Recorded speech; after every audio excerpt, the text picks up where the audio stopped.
apasionante, como se ha visto en la presentación y en el debate.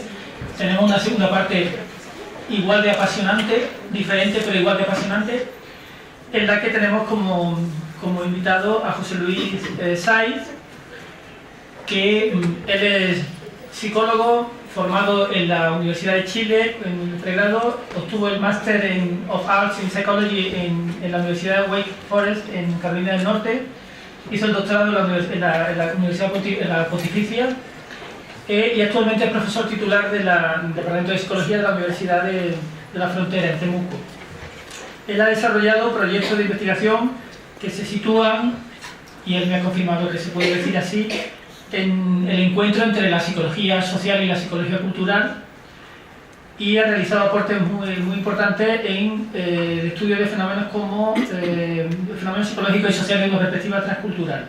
Entre otras temáticas, rechazo entre grupos, valores, creencias, estereotipos, intolerancia social, personalidad e identidad, aculturación, educación en sectores indígenas, instrumentos de evaluación general de una perspectiva cultural. Su ponencia va a hablar sobre discriminación percibida en mapuche, con lo cual continuamos con el apasionante tema y complejo, y yo lo encuentro, como digo, cada vez más apasionante de las identidades. Muy bien, muchas gracias. Muchas gracias por la invitación, es un agrado estar aquí. Yo estudié mi doctorado acá hace un par de años. Siempre es agradable volver a esta alma mater, una de las más, digamos, que he tenido. Bien, el propósito de esta presentación aparece ahí, son dos. En primer lugar, es poner dos estudios sobre el efecto de la discriminación percibida, que lo vamos a abreviar TP, en mapuche, el principal grupo indígena chileno. El estudio 1 está hecho en adultos mapuche y el segundo está hecho en estudiantes universitarios. Y voy a finalizar esta presentación situando la discriminación percibida en un marco más amplio, incluyendo su coordinación con otros fenómenos que tienen que ver con el sesgo intergrupal, que son estereotipos y prejuicios. Una breve reseña sobre los mapuches. El mayor grupo originario chileno, según las últimas estadísticas censales confiables. En aquel entonces conformaba el 4% del país, el 87% de aquellos que se autodenominan de grupos originarios, y el 24% de la región de la Araucanía, que es la región que nosotros hacemos generalmente estos estudios. O sea, un cuarto de la población se declara mapuche. El telón de fondo de todos estos estudios es un conflicto histórico crónico con el Estado y con algunos sectores no indígenas. Este conflicto se origina por competición respecto a recursos materiales y simbólicos, y ha traído históricamente una serie de consecuencias negativas hacia los mapuches, que son las que aparecen ahí: bajo estatus, pobreza, dependencia económica, competición por recursos, deterioro del hábitat, migración, pérdida de tierras, asimilación. Bien, algunas distinciones preliminares, porque vamos a volver, sobre todo al final, a los conceptos de estereotipo y prejuicio.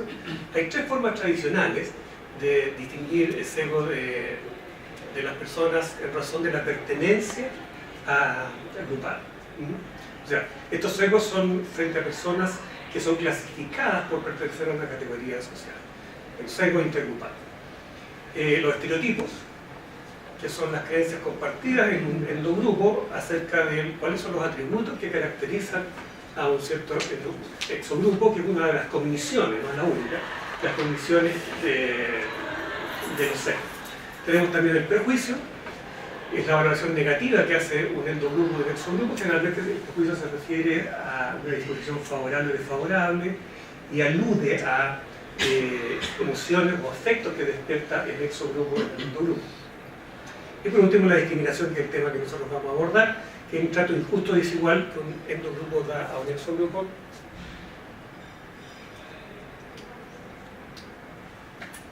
¿Vamos a fallar? Bueno. Y se acabó la pila. No,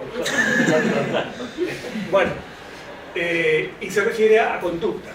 Se refiere a conductas. Tenemos los tres elementos clásicos en la psicología: cogniciones, afectos y conductas. Bien. Hay una gran cantidad de estudios previos que señalan que hay evidencia de sesgo hacia los mapuches como exogrupo. Estos sesgos indican presencia de estereotipos, prejuicios y o discriminación desde los chilenos no indígenas. Hay bastante evidencia. Sin embargo, no abordan mayormente ciertos aspectos de la discriminación que tiene que ver cómo reaccionan las víctimas frente a los eventos discriminatorios. Y en segundo lugar, las consecuencias que estos eventos discriminatorios tienen hacia las propias víctimas, que es lo que vamos a abordar a continuación. Esto es parte de un estudio mucho más grande, solo voy a detenerme en esos resultados. La discriminación percibida es la experiencia subjetiva de sentirse víctima de discriminación. Por lo tanto, vamos a ver la discriminación desde el punto de vista de los propios mapuches. Está basado en resultados de entrevistas a adultos mapuches de Temuco y Santiago sobre experiencias propias y también ajenas de discriminación. El criterio de inclusión, ustedes saben que determinar para una investigación quién es mapuche y quién no es mapuche no es fácil, y existen distintas alternativas acerca de qué criterio usar. En este caso usamos el criterio de autoidentificación como mapuche, pero además que al menos uno de los padre o madre de esa persona tuviera un apellido de origen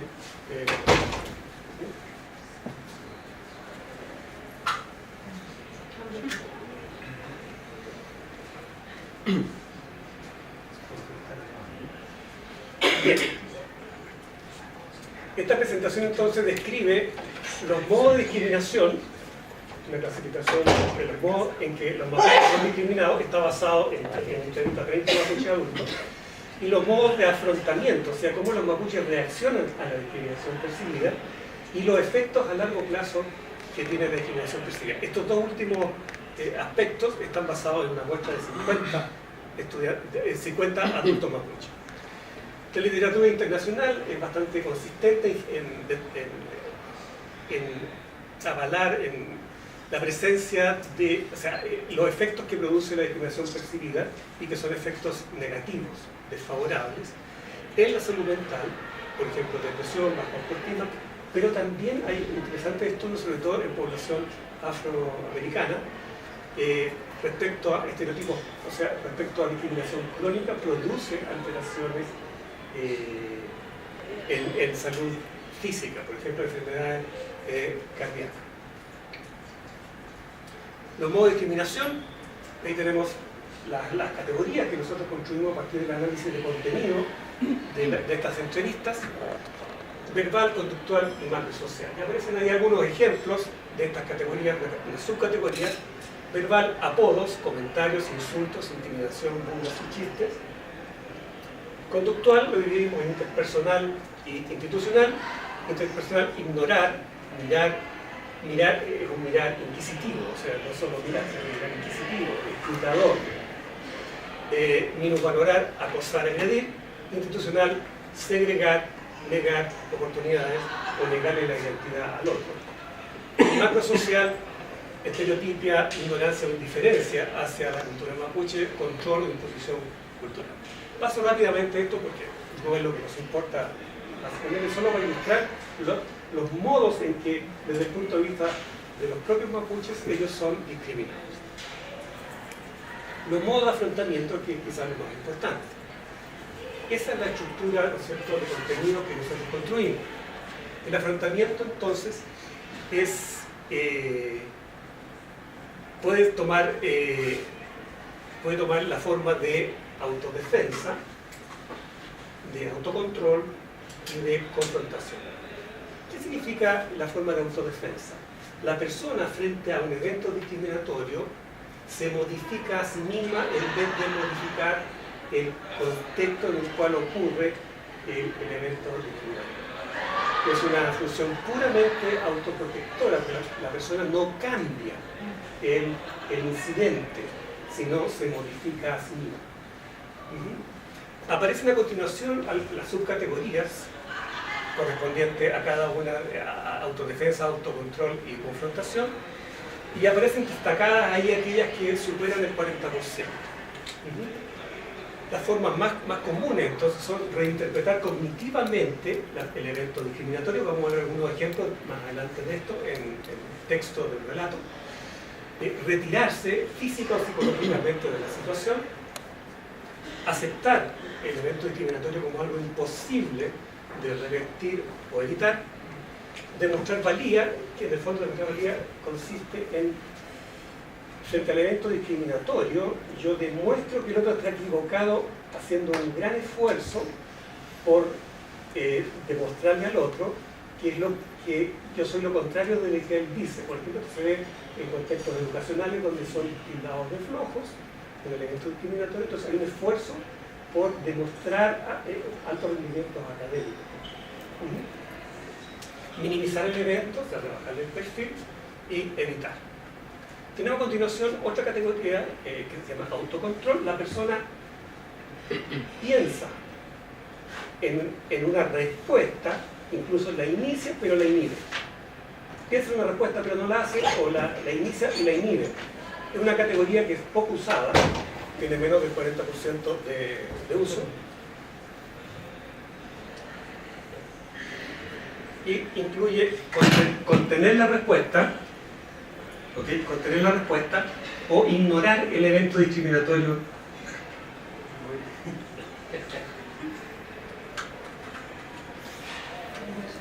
Ok, gracias. Contener la respuesta o ignorar la situación en el sentido de que el evento, hacer como que el evento discriminatorio nunca existió. Y por último tenemos la tercera categoría, que es la confrontación. En el autocontrol, recuerden, hay un intento de intervenir, pero finalmente no se hace. Y tenemos la confrontación, que implica involucrarse en modificar el evento discriminatorio, que si ustedes se dan cuenta, hay una gradiente de mayor involucramiento activo en la respuesta frente al evento discriminatorio, y incluye contestar, que es la más frecuente, que es contestar el evento discriminatorio. Finalmente, verbalmente se debe contestar. Por ejemplo, contraargumentando. Y agredir, y otra respuesta es contradiscriminar. Bien, vamos a ver algunos ejemplos de eso. Autodefensa, reinterpretar. Dice, y se rieron de mí, eran borrachos, estaban botados. La India, me decían, y se reían. Imagínate, esa gente que no tiene ninguna dignidad te está diciendo India a ti. Hay una reinterpretación en el sentido, ellos me dicen eso a mí, pero ellos están borrachos. O sea, se reinterpreta cognitivamente el evento de tal manera de proteger mi yo. Retirarse, no había más que quedarse callado o irse, yo simplemente no hablaba más. O sea, un retiro psicológico del evento. Aceptar el evento discriminatorio. En el momento me cohibía porque no tenía defensa, mis padres no estaban. Este es el caso de un chico que contaba estos eventos cuando estaba en un internado. Mis padres no estaban porque estaba en un internado, nada se podía hacer. O sea, aceptar el evento. Demostrar valía, es lo que le dije, relaté hace un rato, porque si a mí me ofenden de que soy flojo, y si yo puedo demostrar que puede ser lo contrario, si pongo de mi parte, lo logra. Recuerden que esta es la forma en que el sujeto se automodifica, pero el evento discriminatorio no gana. Confrontación. Contestar. Cuando pasaban la lista, esto en un contexto escolar, y se querían reír, yo no dejaba a nadie, yo me paraba, pero ¿qué te crees tú? ¿Quién eres tú para reírte de mi apellido? Yo estoy muy orgullosa y es el apellido de mi mamá y lo respetas. Aquí hay un involucramiento activo en modificar el evento discriminatorio. Efecto a largo plazo de la discriminación percibida. Aquí no fuimos muy originales. Muchas veces los estudios, ¿no es cierto?, en los análisis de contenido, a veces lo positivo y lo negativo. Tenemos efectos negativos, que es lo que uno esperaría desde el punto de vista de la literatura internacional. Negar la propia identidad, la persona rebaja su identidad como mapuche a consecuencia de la discriminación. Un sufrimiento continuo, esto es relatado de manera bastante frecuente, de que el ser mapuche ha significado un sufrimiento vital a lo largo del curso vital y alteración del curso vital que aparece con menos frecuencia, pero el caso de un señor que tenía una novia, un señor mapuche tenía una novia no indígena, entonces la familia lo rechazó tanto que al final no se rompió la relación. Alteración del curso vital. Y tenemos, entre comillas, algunos positivos, entre comillas por algo que vamos más adelante. Encontramos que los mapuches relataban como efecto o consecuencia o secuela del evento discriminativo una reafirmación de la identidad étnica en un 42% de las personas. ¿Ya? Eso significa que ser discriminado hace bien. Vamos a ver más adelante cuál es la posible interpretación de esto. Junto con reafirmación étnica, encontramos también un mayor compromiso con la comunidad de origen. Las personas, mientras más los discriminan, se sentían más ligados a la comunidad de origen, al LOF, ¿no es cierto? Y reforzaban sus vínculos con la comunidad, generalmente visitando la comunidad más seguido. Efectos a largo plazo negativos. Negar la propia identidad, dice, durante mucho tiempo no quise ser mapuche. Me cuestionaba por qué debía ser mapuche. Y positivo, reafirmación de la identidad étnica, la persona está hablando de la discriminación, dice, más bien yo diría aprendí, porque yo creo que a partir de la negación yo empecé a asumir de mejor manera mi condición de mapuche. Comentario al estudio 1. ¿Qué observamos acá? Respecto a la estrategia de afrontamiento, la estrategia de afrontamiento que encontramos requiere distintos montos de energía, recursos y actividad y van de menos a más. Si ustedes observan, lo primero es autoprotección, requiere menos energía, menos recursos y menos actividad. Luego viene el autocontrol y después la confrontación. Lo interesante aquí es el amplio uso de afrontamiento autodefensivo. O sea, por ejemplo, reinterpretar cognitivamente el evento discriminatorio. No hay acción sobre la situación, por lo tanto tampoco hay cambio sobre la exposición al evento. Secuelas negativas, encontramos lo mismo que relata la literatura internacional, y lo interesante es que hay un incremento de la edad étnica respecto como respuesta a la discriminación, que parece ser que este incremento mitiga los efectos negativos que la discriminación percibida acarrea al conectar al mapuche con aspectos positivos de su grupo. Al incrementar la identidad, esto genera aparentemente resiliencia y la persona enfrenta mejor la discriminación y los efectos negativos de la discriminación. Esto hace sentido cuando uno dice, bueno, además que la forma privilegiada de afrontar el evento discriminativo, de afrontarlo, es la automodificación, la autoprotección. Por tanto, esto parecería ser un mecanismo de autoprotección. O sea, frente a la discriminación, incremento mi sentido de pertenencia al grupo, mi identidad con el grupo. Hay un modelo que se llama modelo rechazo e identificación que plantea este mismo efecto mitigante y el segundo estudio está basado en esto. Este modelo que se llama modelo rechazo e identificación plantea que la identidad étnica o social atenúa los efectos negativos de la discriminación percibida. Ahí tenemos discriminación percibida, ¿no es cierto?, que tiene un efecto directo y positivo sobre consecuencias negativas. A mayor discriminación, mayores consecuencias negativas, pero podría haber un efecto mediado que mitiga ya este efecto que está acá arriba, ¿no es cierto? A mayor discriminación percibida, mayor identidad intergrupal, y a mayor identidad intergrupal, menos consecuencias negativas. El mecanismo postulado para explicar este modelo dice que el costo del rechazo, que implica, ¿no es cierto?, la discriminación percibida, la identidad es excluida del espacio de la normalidad, o sea, del espacio del exogrupo dominante. O sea, al ser discriminado, la persona no puede acceder a ese espacio. Por tanto, lo que hace, incrementa la identidad en el propio grupo, en el endogrupo, y provee un sentido de inclusión que este espacio normalizado del grupo dominante niega y potencia, y a su vez potencia el bienestar psicológico, o la ausencia de secuelas negativas. Le hablo de secuencias negativas, o la ausencia de secuencias negativas, pero nosotros más bien tomamos medidas de bienestar psicológico en lugar de secuencias negativas, pero es lo contrario. Este es el estudio 2, entonces, en estudiantes universitarios, 150 estudiantes mapuches de primer año de la universidad, o sea, recién llegados de diversas, respondieron a diversas escalas. Incluimos aquí, usando un criterio un poco distinto al estudio anterior, a través de una medición que hace la universidad, lo que se llama el formulario integrado de admisión, que hace muchos años un funcionario que nunca pudimos saber quién fue, puso una pregunta en este formulario que dice, no es muy buena la pregunta, pero es lo único que hay. Dice, ¿tiene usted descendencia mapuche? Entonces tenemos, de hace unos 20 o más años, todos los años podemos saber qué alumnos son mapuches, al menos a partir de esa pregunta, que no es la mejor, de preguntar de esa manera. Las variables de interés, ¿no es cierto?, que nosotros medimos fueron discriminación percibida, retrospectiva, en educación básica y media, perpetrada por otros estudiantes, o sea, por sus pares, o también por profesores. Ahí aparece un ejemplo de un ítem. Me ponían sobrenombres.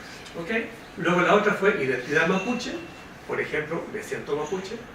Dos medidas inversas de secuencias negativas de discriminación percibida, autoestima general, sentimiento global de autovaloración, me siento orgulloso de mí mismo, el cuestionario tan usado de Rosenberg, de 10 ítems, y autoeficacia general, que no la voy a mostrar porque los resultados que obtuvimos en autoeficacia general son los mismos que obtuvimos en autoestima general, ¿eh?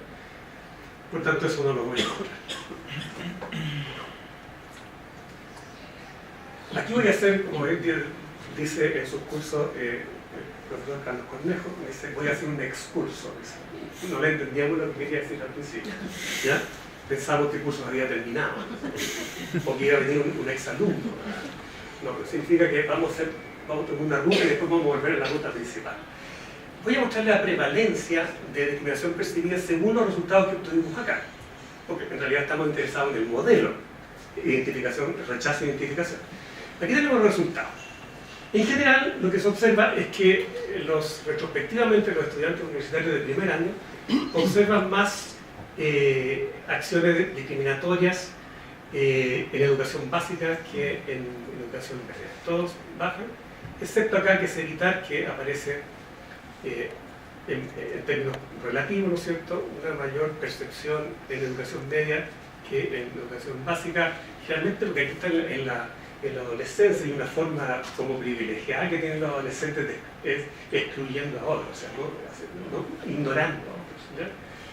Y acá lo mismo, miren, menos, para que se den cuenta, son poquitos de ¿ya? Tenemos que la prevalencia, pero desde el punto de vista de los profesores. Y aparece el mismo fenómeno, en que se aprecia más en básica que en retrospectivamente que en educación media. Y todos siguen el mismo patrón.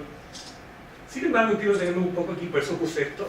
Parece que, si uno mira, esta es la prevalencia, esto es prevalencia, ¿no es cierto? Porcentaje de personas que dicen que fueron discriminadas.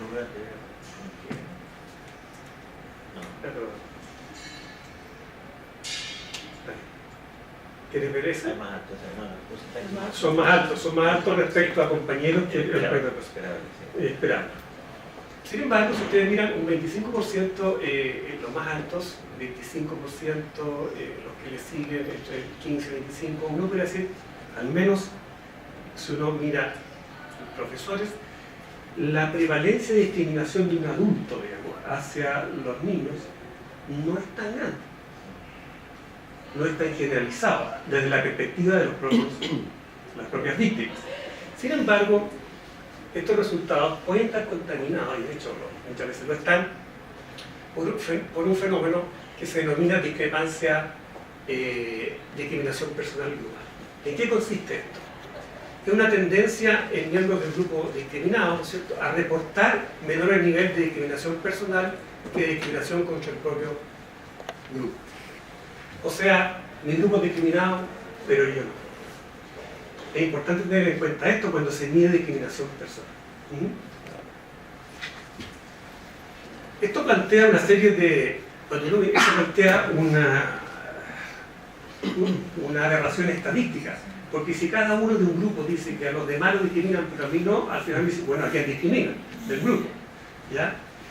Esto ha tenido, se han propuesto varias explicaciones. Una de ellas es que el grupo discriminado tiende a negar o minimizar la discriminación personal, en el fondo para no admitir este evento que es tan negativo, proteger el yo, y evitar, digamos, asumir las consecuencias negativas que yo tengo. Otra es que el endogrupo, digamos, el grupo discriminado, exagera la discriminación percibida grupal por eventuales ventajas que pueda tener para el propio grupo, exagerar esto. Por ejemplo, cuando el propio grupo está empeñado en promover un cambio de estatus del grupo. Entonces, exagerar el trato injusto que recibimos de los otros. A lo mejor pasa eso en Magallanes, probablemente. Lo otro es, también puede tener ventajas para la persona, en el sentido de exhibir éxito personal a pesar de la discriminación, a pesar de, digamos, de las fuerzas en contrario que plantea la discriminación. Y las otras son estrategias más bien cognitivas, las anteriores eran motivacionales. Plantea que cuando uno mide discriminación grupal, lo que la persona hace es sumar la discriminación personal más la grupal, porque ella forma parte del grupo, entonces por eso se incrementa. Otra respuesta cognitiva es que hay mayor disponibilidad de información sobre la discriminación grupal por efectos por medio de los, por ejemplo, de los medios de comunicación que hacen más saliente esa información que la personal. La tercera es que las preguntas sobre discriminación personal activan distintas identidades. La discriminación personal activa identidad personal y las preguntas sobre discriminación grupal activan identidad grupal. Bueno, termino el curso y volvemos al curso regular. Modelo, rechazo de identificación de estudiantes mapuche, mayor identidad atenúa los efectos negativos de la discriminación percibida. Ese es el modelo y los resultados. Aquí tenemos resultados en términos de discriminación percibida de los profesores. No hay un efecto directo. De hecho, cuando uno pone el mediador tampoco cambia mucho, sigue siendo... ¿Estos profesores son profesores mapuche? No. ¿Son profesores que hablan sobre lo que piensan de sus alumnos? No me queda muy claro, no. Me perdí. Son autorreportes de estudiantes. Los estudiantes evalúan la discriminación procedente de los profesores. ¿Ya? Gracias. Y esta es la discriminación, esta es la discriminación de los profesores, percibida por los estudiantes, esta es la identidad de los estudiantes, y esta es la autoestima de los estudiantes. ¿Ok? Gracias. Bien. No hay un efecto directo entonces de la discriminación percibida sobre la autoestima. Pero fíjense lo que ocurre aquí. Hay un efecto mediado, pero no en la dirección que predice el modelo. El modelo predice que esta relación aquí, de este sendero, digamos, de este efecto, es positiva. Lo que ocurre es que es negativa. O sea, a mayor discriminación de los profesores, percibida en los profesores, desde los estudiantes, menor identidad con el propio grupo. Y a menor identidad con el propio grupo, a menor identidad, mayor autoestima. O sea, parece ser que, a diferencia de lo que plantea el modelo rechazo de identificación, lo que existe más bien es un modelo rechazo desidentificación.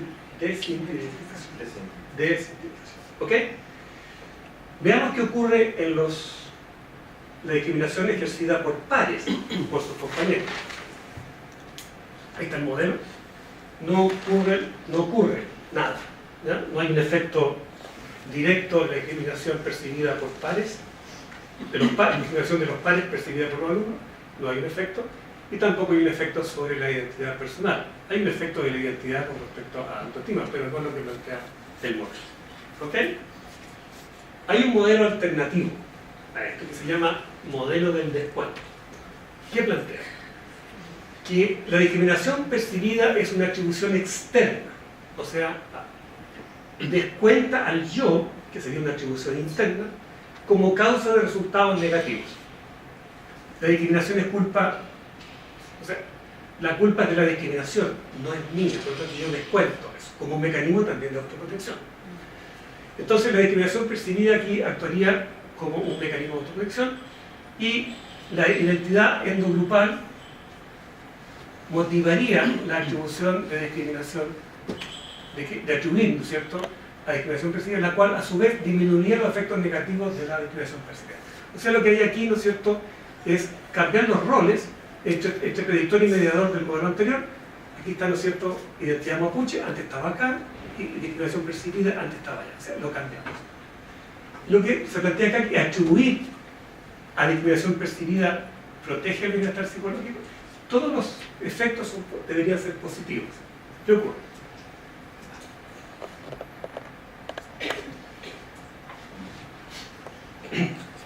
No ocurre nada. O sea, el modelo no es que la identidad sea el predictor y la discriminación percibida en los profesores sea el mediador. No hay un efecto directo y tampoco hay un efecto mediado. O sea, no uno descarta el modelo del descuento y descarta el otro también. No se cumple el modelo del descuento.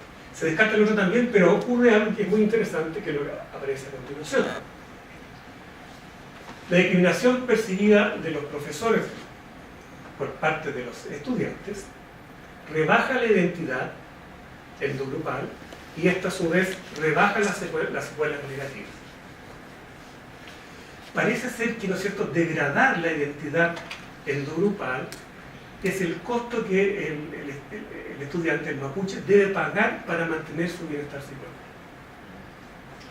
Esto coincide, como les anticipé, con el afrontamiento autodefensivo que es bastante recurrente frente a la discriminación percibida que mostraban los adultos mapuches.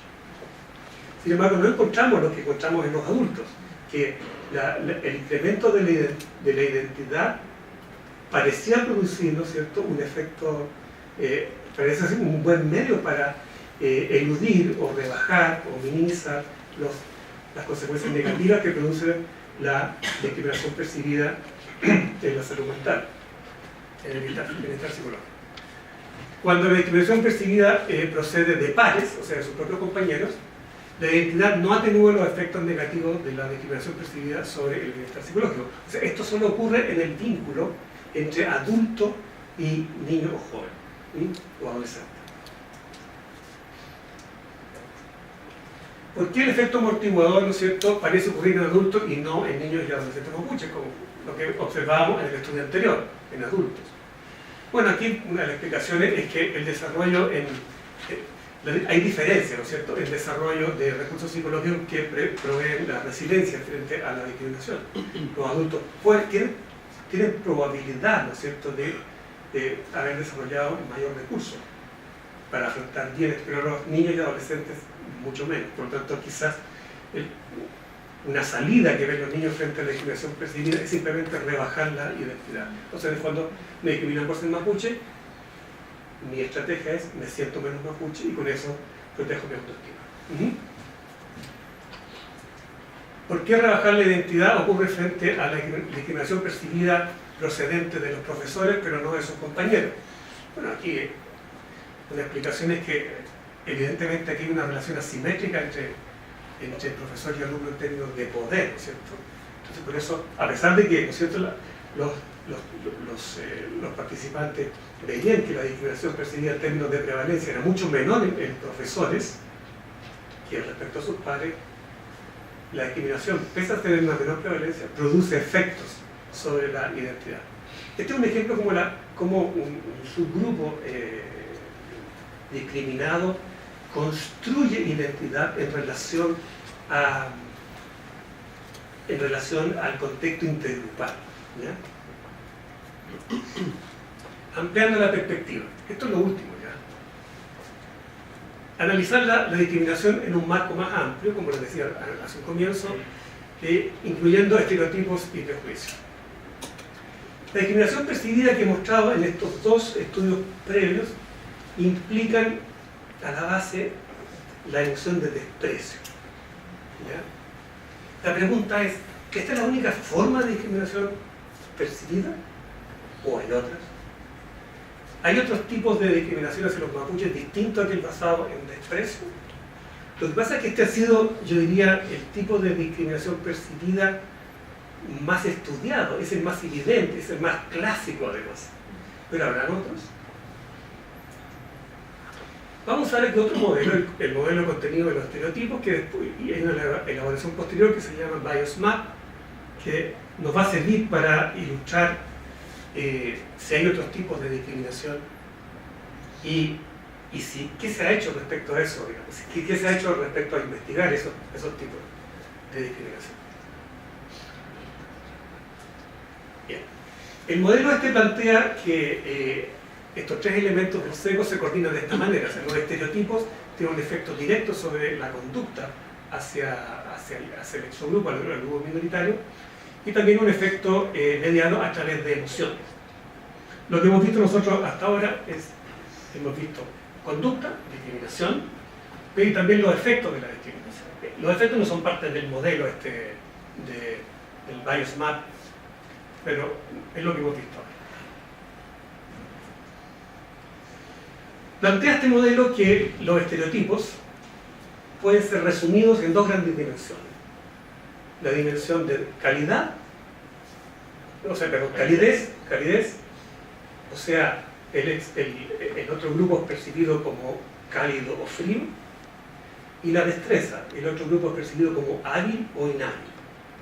¿Okay? Durante mucho tiempo se supuso que los contenidos de los estereotipos eran específicos de las relaciones intergrupales, hasta que se comprobó que podían ser resumidos en estas dos dimensiones, todos los estereotipos intergrupales. Este modelo plantea que hay 4 emociones básicas, que son admiración, desprecio, pena y envidia. Y existen 4 formas de conducta, que son la facilitación activa respecto al grupo minoritario, que sería, por ejemplo, ayudar, ese es un ejemplo, ayudar. Daño activo, maltratar. Facilitación pasiva, o sea, aguantar, soportar obligadamente el otro grupo porque no hay otra alternativa. Y daño pasivo, excluir. El tipo de discriminación percibida que nosotros hemos visto hasta ahora, ¿qué involucra de lo que estamos mostrando acá? Eso, solo eso. Involucra desprecio y daño activo, maltratar, y daño pasivo, excluir. Si ustedes se encuentran, el primer resultado que yo mostré era respecto a los modos de discriminación están en su modo. Daño activo y daño pasivo. O sea, queda mucho espacio respecto a emociones y respecto a otras formas de conducta intergrupal que no han sido abordadas específicamente en relación a el vínculo de no indígenas y mapuche. Otro modo de apreciar esto mismo, esto que acabo de mostrarles, en cómo se coordinan estos 3 elementos, es así. La destreza y la calidez, que son las 2 dimensiones de los estereotipos, pueden ser divididas, ¿cierto?, en bajo y alto, ambas, formando, ¿cierto?, una tabla 2×2, y uno de esos cuadrantes, en el cual aparece el grupo estereotipado como de baja destreza y de baja calidez, son fríos y son inhábiles, es lo que se denomina prejuicio despreciativo. La forma que toma el prejuicio, el apellido que toma el prejuicio, es la emoción que subyace. Pero nos quedan 3 casilleros más. ¿Ok? Este prejuicio despreciativo implica juzgar al exogrupo, al grupo minoritario, como de bajo estatus y además en competencia con mi propio grupo respecto a recursos materiales y simbólicos. La emoción que está a la base del desprecio y disgusto, y aparece un ejemplo: inmigrantes pobres. Aparece otro tipo de prejuicio infrecuentemente abordado, que es el prejuicio paternalista. Esto implica, ¿no es cierto?, considerar al otro grupo como de baja destreza y de alta calidez. Son simpáticos, pero son inhábiles. Por tanto, todo lo que podamos hacer ellos no pueden hacer nada por sí mismos, debemos hacer nosotros por ellos. Se considera al otro grupo como de bajo estatus, pero no estamos en competencia, no estamos en conflicto por recursos naturales ni simbólicos. No estamos, las emociones subyacentes son compasión y emoción, y aquí tenemos algún ejemplo, los viejos, los discapacitados. ¿Ok? El prejuicio envidioso. Otra forma de prejuicio poco estudiado. El grupo que recibe prejuicio envidioso concibe al grupo concebido como de alta destreza, son hábiles pero son fríos. Las emociones envidia y celos, y, ejemplo, los judíos, los ricos. Y tenemos, ¿qué va a aparecer aquí? ¿Quién te anticipa de ustedes? ¿Cómo me sale lo de profesora? ¿Qué va a aparecer ahí? ¿Ah? ¿Ah? ¿Ah? ¿Qué se le ocurre? ¿Prejuicio? ¿Ah? No, la pena está aquí. La pena está ahí. Ahí aparece el no prejuicio. Implica, ¿no es cierto?, concebir al exogrupo como teniendo alta destreza y alta calidez, son simpáticos y son hábiles. El otro grupo de alto estatus, y mi grupo no está en conflicto con ese, ¿ok? Las emociones son admiración y orgullo. Y ejemplos, ¿quiénes están aquí? Mi propio grupo está ahí. Y también grupos que yo considero aliados míos. ¿Ok? El mismo cuadro anterior, solo que he quitado lo que estaba dentro de los casilleros para ilustrar dónde están las intenciones conductuales, las 4 que vimos en las láminas. Ahí están. ¿Ok? ¿Qué significa esto según este modelo? El prejuicio despreciativo se expresa como daño activo y como daño pasivo. El prejuicio paternalista como daño pasivo o como facilitación activa. El no prejuicio se expresa como facilitación activa o facilitación pasiva.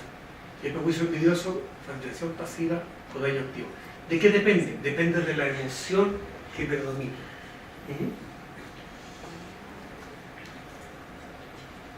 Evidencias o indicios, ¿no es cierto?, sobre estos 3 tipos de prejuicio o no prejuicio. Ya vimos que en el casillero hay un casillero que implica no prejuicio, sobre los mapuches. Hay abundante evidencia en la literatura sobre el prejuicio despreciativo.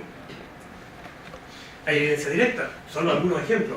En el año 83, ¿no es cierto?, Gajardo, en su tesis de sociología en la Universidad de Chile, construye la escala de prejuicio negativo hacia el mapuche. Ok, sí, está bien. Esa escala, nosotros la hemos usado en el principio, contiene ítems tan despreciativos que no la podemos usar en la actualidad. La gente se niega a responder ciertos ítems. Por ejemplo, contempla como las mujeres mapuches solo saben llenarse de hijos. ¿De dónde sacó Gajardo esto? Lo sacó de Focus Group de aquella época. O sea, el prejuicio abiertamente manifiesto, el término clásico. La mayoría de las encuestas o informes de la Fundación IDE de la Universidad de Chile sacaron durante varios años, ¿no es cierto?, sobre prejuicio, discriminación, tolerancia, lo llamaban la UNICEF, ahí se fue, el Instituto de la Juventud, Derechos Humanos del UDP, hablan de este tipo de prejuicios, que es el prejuicio despreciativo. Desde los estereotipos, como este modelo dice que todo se inicia con los estereotipos. Encontramos aquí en este estudio nuestro, que aparece aquí, Antonio Daime, indios hostiles, que es un estereotipo asignado a mapuches del pasado,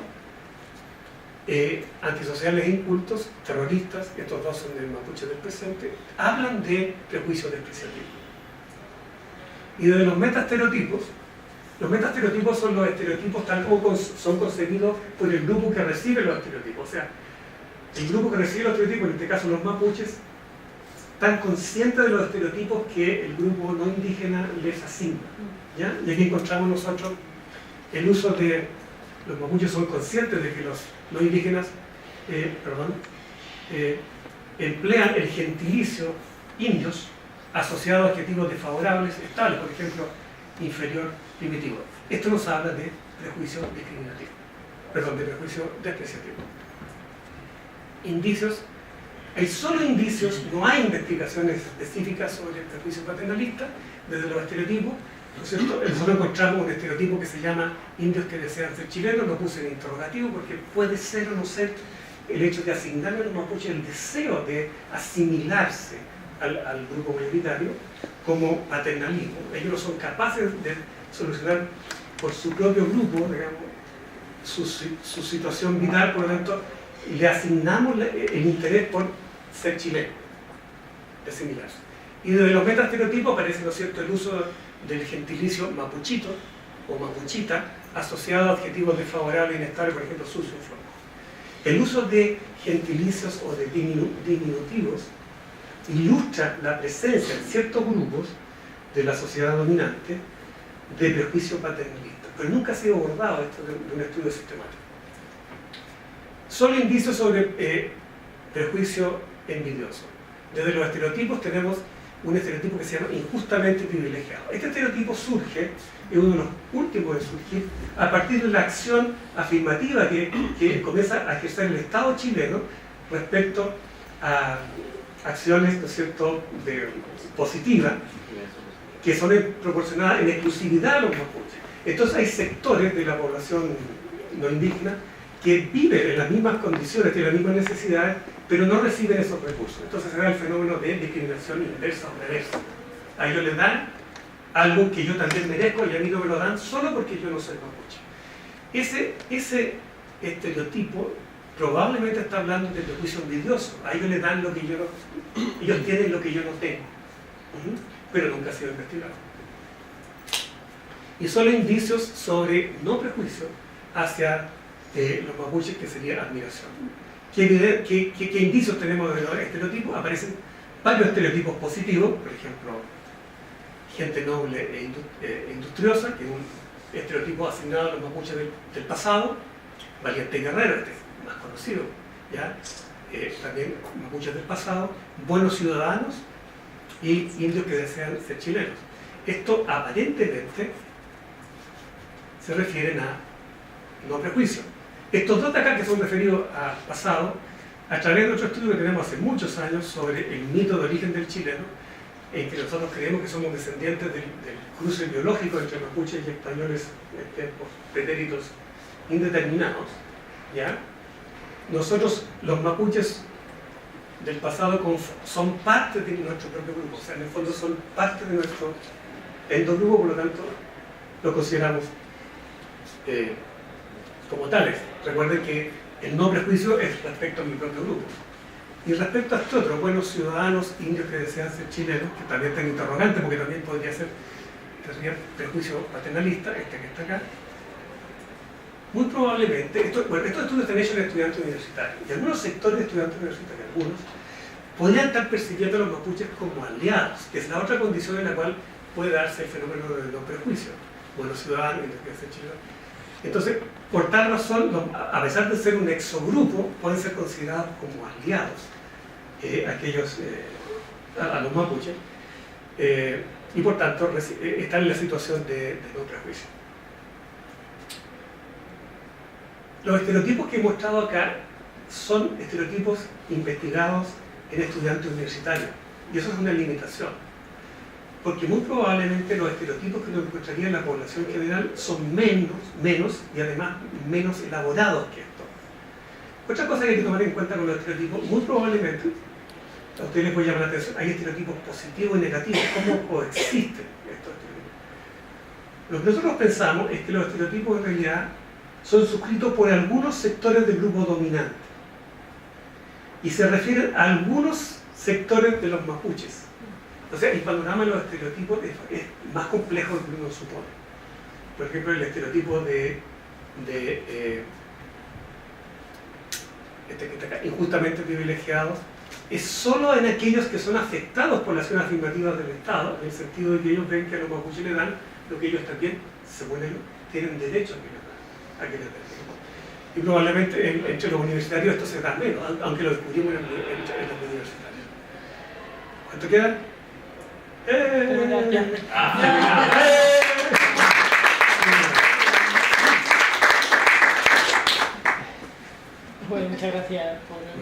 por el esfuerzo también de terminar en el tiempo. Sí, bueno, supuestamente estamos en la hora, pero entiendo que nos podemos pasar un poquito. Entonces ya veo a alguien que levanta la mano para no perder la oportunidad. Bueno, tengo un comentario súper acotado. Si pudiese volver a la lámina anterior, acerca de lo último que comentaste, de injustamente privilegiado. Acá te decís que eso aparece solamente en aquellos sectores de la población que se sienten perjudicados por beneficios específicos que reciben los mapuches, siendo que esos grupos están como al mismo nivel de necesidad. Pero a mí me parece que también existe otro grupo que podría presentar un prejuicio envidioso, o al menos en términos verbales injustamente privilegiados, que por ejemplo son los grupos de poder en la Araucanía, como terratenientes, gente que tiene grandes extensiones de terreno, los cuales se sienten injustamente, que sienten que los mapuches son injustamente privilegiados en términos legales, al momento de los conflictos legales. Por ejemplo, hay algunos documentales que yo he visto, parecen declaraciones de gente que tiene grandes predios, que dice que ellos se sienten como ciudadanos de segunda clase en comparación a los mapuches. Porque, no sé, reciben como, bueno, desde su percepción, beneficios legales. Interesante tu presentación, no lo había pensado de esa manera, tienes razón, en el fondo, el mecanismo de la envidia, digamos. Él tiene algo que yo no tengo y que yo merezco. Básicamente es eso.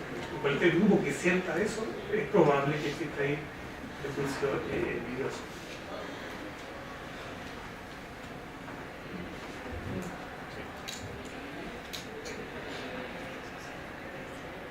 Yo quería hacer un comentario. Sí, claro. Sí, no un comentario en realidad en relación como a las aperturas que plantea al final sobre distintas investigaciones. Me parecía que en el sentido de cómo van cambiando, ¿no es cierto?, la presencia de los prejuicios. Yo creo que hay un espacio muy interesante que me recuerda esta investigación a una que se hizo en Guatemala, donde yo hice mi tesis doctoral. Yo trabajé en violencia intrafamiliar, pero conocí otras investigaciones sobre discriminación y prejuicio, y tenía que ver también con las transformaciones que han ocurrido con el mundo mapuche. O sea, a esta altura, ¿no es cierto?, hay el mundo indígena allá en el Maya, en Guatemala y acá en Mapuche, hay un acceso, ¿no es cierto?, a la formación universitaria, por lo tanto, a desempeños profesionales, ¿no es cierto?, que antes no existían. O sea, hace 20 años en nuestra sociedad el mapuche a lo mejor era objeto de determinado prejuicio porque también tenía una ubicación, ¿no es cierto?, en la sociedad distinta. Justamente esta investigación que yo quería mencionar, además, también me tengo que ir después, ahorita no voy a alcanzar a planteárselo luego, planteaba lo siguiente, era cómo es que, aun cuando ha ocurrido eso en términos societales, ¿no es cierto?, y se ha incorporado un importante número de profesionales mapuche, y por ejemplo, en el Estado, sobre todo en la Araucanía, en distintas reparticiones, empieza a existir otro tipo de prejuicio, ¿no es cierto?, que tiene que ver con este racismo que se expresa a nivel de discriminación étnica, que se expresa a nivel laboral por parte de los pares, los profesionales. Y eso, bueno, yo vi la investigación en curso, alcanzar el resultado, pero era muy importante en términos de lo que podía ir mostrando como a lo mejor un prejuicio menos evidente, pero mucho más sutil, pero que se sigue expresando. O sea, un poco lo que pasa con los negros en Estados Unidos, ¿no? Aun cuando los afrodescendientes, cuando van teniendo, ¿no es cierto?, mayores posibilidades de integrarse, de todas maneras, por ser negros, siempre tienen que tener el doble de esfuerzo, ¿no es cierto? Un poco lo que dice la literatura, ¿no?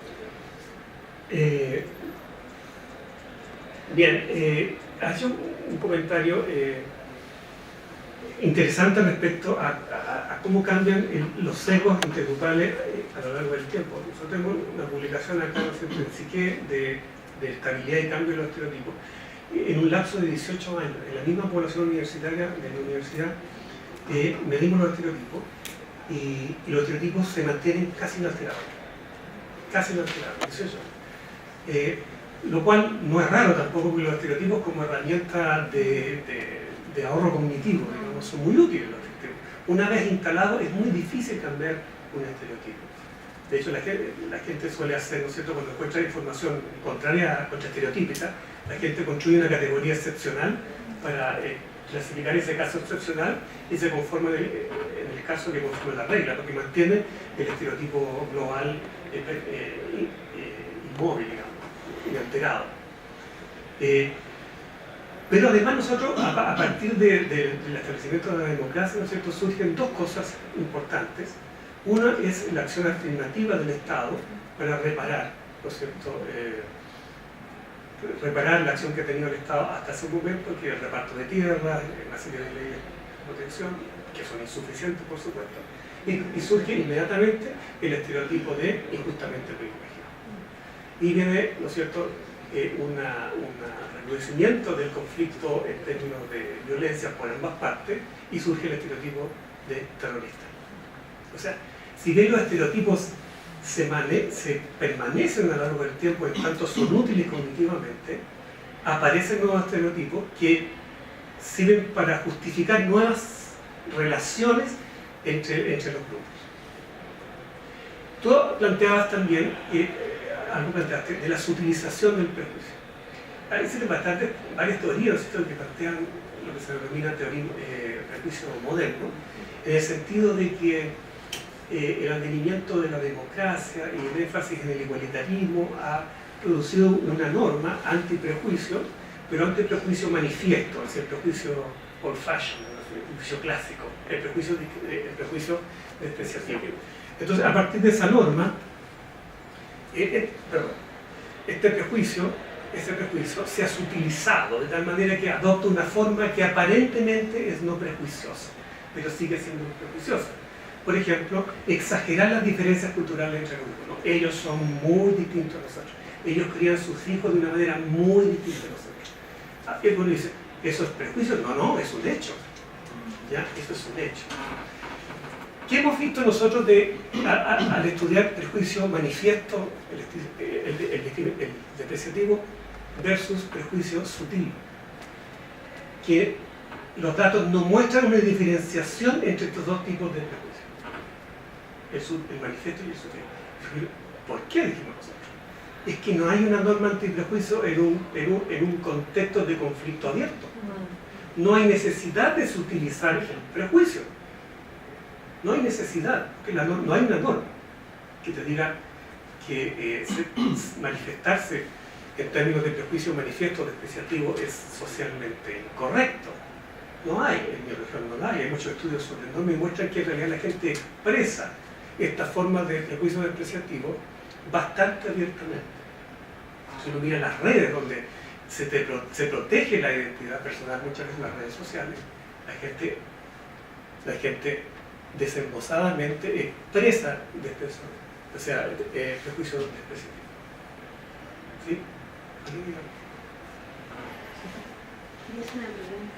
¿Hay una diferencia entre hombres y mujeres en la apreciación de la... No hemos hecho estudios, digamos, que diferencien esto, más bien nos enfocamos en a precisar los fenómenos, a caracterizarlos, a ver las formas que adquieren. No lo sé, no lo sé.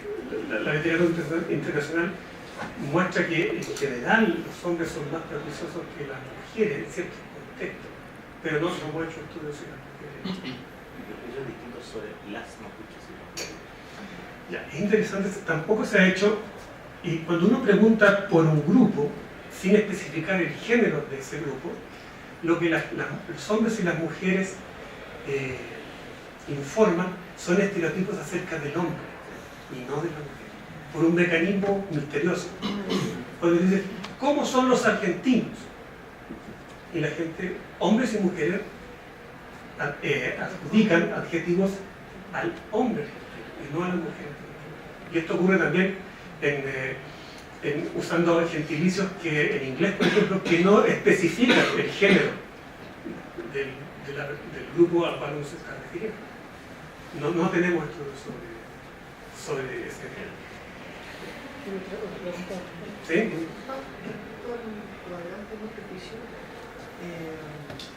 Es que tengo una duda, que también uno podría observar un prejuicio positivo, que observar a alguien que tú ubicas en una posición superior a ti, y que por tanto cuando te apruebas en la misma categoría. Estoy pensando, por ejemplo, sirvientes de un grupo de personas que cuando ven a alguien con estatus superior le dan facilidades, pero no lo caracterizan dentro de su propio grupo. Entonces, no sé si hay un no prejuicio o hay una especie de prejuicio positivo hacia el otro. al tiro. Tú te refieres a esto. Hay una relación jerárquica, ¿no es cierto?, en que una persona de estatus inferior tiene una actitud favorable hacia su superior, admitiendo la diferenciación jerárquica como natural. Eso es prejuicio paternalista. O sea, el prejuicio paternalista, dicho de una manera muy simple, es tratar al otro como de padre a hijo, y puede estar tanto en el que actúa como padre como en el que actúa como hijo. ¿Ya? Esto se da mucho en la relación, por ejemplo, en Temuco, ¿no es cierto?, de las dueñas de casa o las familias con las nanas mapuches. La consideran como parte de la familia, pero guardando distancia. O sea, la nana come en la cocina, no come con ella. Y hay una expresión de gratitud entre las dos partes, pero es una relación jerárquica y de dependencia. Lo que tiene el prejuicio paternalista es que es aparentemente favorable desde el punto de vista del perpetrador como de quien lo recibe, porque trae ventajas, pero trae costos. ¿Cuál es el costo? El costo es la dependencia. El costo es la dependencia. Pero también existe en la teoría del sexismo ambivalente el sexismo benevolente, donde la mujer, ¿no es cierto?, recibe muchos beneficios respecto al trato que recibe del hombre, pero el costo es su independencia. Eso es. ¿Ya?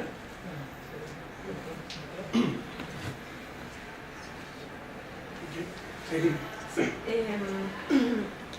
Por favor, o sea, me parece alucinante todo lo que ya han hecho, como han ido avanzando. Me preguntarán en qué cosas quieren seguir, como dónde han ideas a partir de esto que ya han hecho, proyecciones, qué cosas estudiar, con quién estudiar, bueno, estamos empeñados en muchas cosas.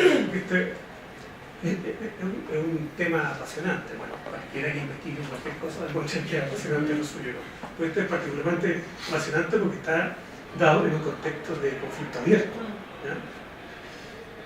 Nosotros estamos en estos momentos empeñados en hacer un estudio de revisión de la literatura para poder articuladamente toda la evidencia que hay sobre sesgo hacia los mapuches. Está muy dispersa, hay estudios de sociología, hay estudios de encuestas de opinión pública, hay estudios de psicología. Psicología tiene estereotipos, tiene afectos, tiene discriminación percibida, etc. Ponerla en conjunto, y estamos usando precisamente este modelo para ir clasificando. Y lo que acabo de mostrarles yo es un avance de lo que estamos haciendo, en el sentido de clarificar bien qué evidencia hay sobre el prejuicio, que es la que más hay, de distintas perspectivas, pero de estos dos muy poco, y también son formas de prejuicio, en el sentido de que aquí el exogrupo sale también perjudicado. Acá no tanto, aquí es como más, esta forma de prejuicio paternalista tiene cierta sutileza en el sentido de que parece ser beneficioso para ambas partes, pero en definitiva no lo es. Y también este punto, que parece ser poco glamoroso investigar el no prejuicio, dado el contexto de conflicto. Perdón, el no prejuicio significa una relación como horizontal. Exacto. Una relación de igual a igual. Otra cosa, otro aspecto que ha estado prácticamente inabordado es el siguiente. En toda situación de conflicto intergrupal, los fenómenos son mutuos. Sin embargo, aquí se ha estudiado preferentemente la relación entre los dos grupos desde el punto de vista del grupo mayoritario, que es el que sale favorecido del conflicto. Pero inevitablemente los mapuches tienen también estereotipos, afectos e intenciones conductuales respecto a la sociedad no indígena, chilena no indígena. Y eso ha sido muy poco estudiado, a pesar de que hay ciertas evidencias. Ustedes conocen el gentilicio que usan los mapuches respecto a los indígenas. ¿Cuál es? Wink. ¿Qué significa wink? Huinca significa nuevo Inca, o sea, el nuevo invasor. Entonces, recuerden ustedes que históricamente se dice que el imperio Inca llegaba hasta el Maule, hasta el río Maule, otros dicen que un poco más al sur, pero bueno, no había límites estables en ese momento.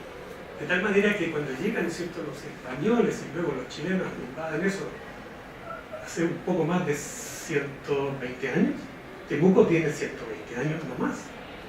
Y Temuco y todas esas ciudades se originan a partir de un fuerte que se instaló ahí, o sea, una conmoción militar. Bueno, Huinca es el gentilicio de un estereotipo, ha sido prácticamente no estudiado. Prácticamente no estudiado. Y es interesante ver también la otra parte del conflicto, o sea, cómo la percepción que tiene el grupo que ha salido más desfavorecido del conflicto respecto al grupo que ha salido más favorecido. Tampoco hay mucho. Yo creo que no hay mucho porque eso es como políticamente incorrecto, digamos, estudiar esos fenómenos desde esa perspectiva. Pero evidentemente los mapuches tienen esos fenómenos, inevitablemente. Deberían tenerlos. ¿Cómo, o sea, estaba pensando como en los prejuicios, estereotipos que se expresan como un miedo? Como ¿dónde lo podría aquí? Como... El miedo, podría estar acá, te digo, el miedo a... El otro tiene lo que yo no tengo, digamos, y acá también. A pesar de que el modelo no plantea el miedo como una emoción básica. Podría estar aquí, te digo, ahí, aquí. Y aquí podría estar también en ese sentido, y lo trato paternalistamente para aplacarlo, ¿ya? Para aplacar al otro y dominarlo de una manera bastante cubierta. Porque temo que el otro me desplace o me supere. Usted hacía esa pregunta poco afortunada a los alumnos del primer año. ¿Han hecho otra pregunta a los alumnos casi terminando o han terminado ya su carrera? No hemos trabajado en alumnos de terminando la universidad. O sea, el mismo que se le preguntó al primero, ¿cómo termina? Usted plantea el sueño del investigador es el estudio longitudinal, pero el problema es que eso hay que esperar 5 o 6 años para hacer eso. Lo que hemos hecho nosotros estudios longitudinales de estereotipos. 18 años, poquito. No con la misma muestra, ¿eh? Porque eso ya pero con una muestra equivalente a la en relación a la discriminación percibida, ¿cómo afecta la identidad del usuario? Una pregunta que va más dirigida a la percepción que ustedes han tenido como grupo de trabajo, reflexiones, no necesariamente ligado al trabajo, pero ¿qué es lo que le ha tocado ver sobre los estudiantes de la universidad en relación a si vuelven luego a la región, o si desean irse, o cómo es la relación con sus familias de origen? De estudiantes con origen indígena. Ya. Bueno, es que, a ver. Tratando de seguir un poco esta lógica de si en realidad la discriminación que sigue afecta a la identidad y podrían como empezar a tratar de ligarse o dar un poco de vuelta a la espalda a su grupo. Todo depende del grado aculturativo. Resulta que uno en general concibe la sociedad mapuche como una sociedad homogénea. Y la verdad es que culturalmente es bastante heterogénea. Los resultados que hemos obtenido en la Universidad de la Frontera respecto a estudiantes mapuche, muy pocos son no aculturados. Bueno, eso es esperable porque para llegar a la universidad hay que aculturarse. ¿Ya? Una gran cantidad también, más del 50%, son completamente aculturados. O sea, de la cultura originaria ya tienen muy poco, si es que nada. Y hay otro porcentaje que es el porcentaje más interesante, que son los de bicultural. O sea, en el fondo son personas que se involucran o pueden involucrarse en ambas culturas.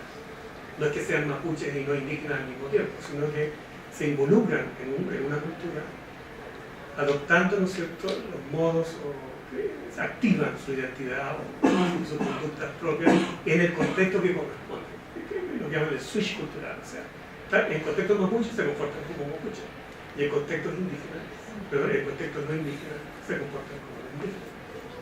Tienen la habilidad de modular. su involucramiento dependiendo del contexto.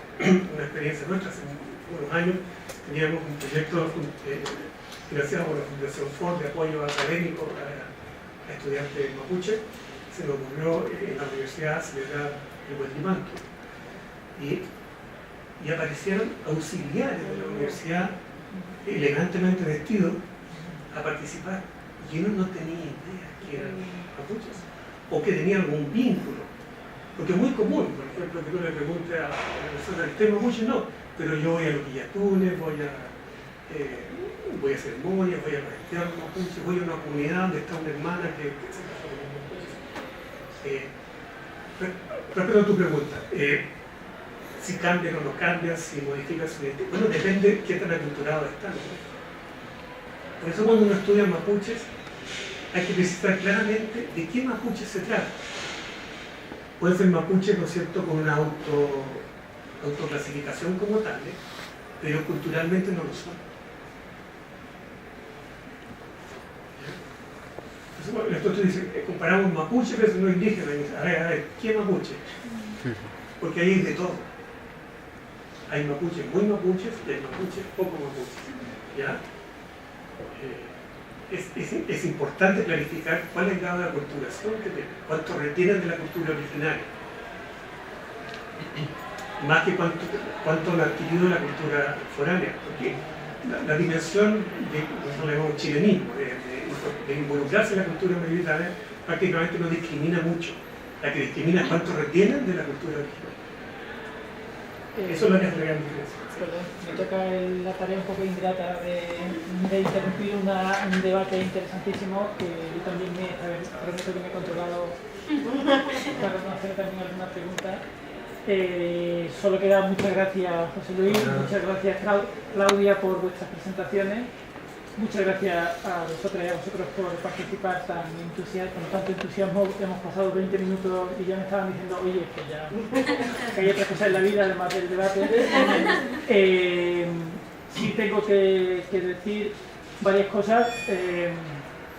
Este ciclo del seminario continúa el próximo mes, el último viernes del mes de noviembre. Ya hay un tema que continúa también con la temática, por supuesto, de psicología política y enlaza con temas relacionados con discriminación, como ha sido la presentación, que es sexismo y homofobia, que va a ser también un tema muy interesante. Y puesto que esto es una red abierta y que pretende que se siga sumando gente, por favor, visitad la página web y se os invita de una manera muy especial a uniros a la red en la medida que podáis. Muchas gracias.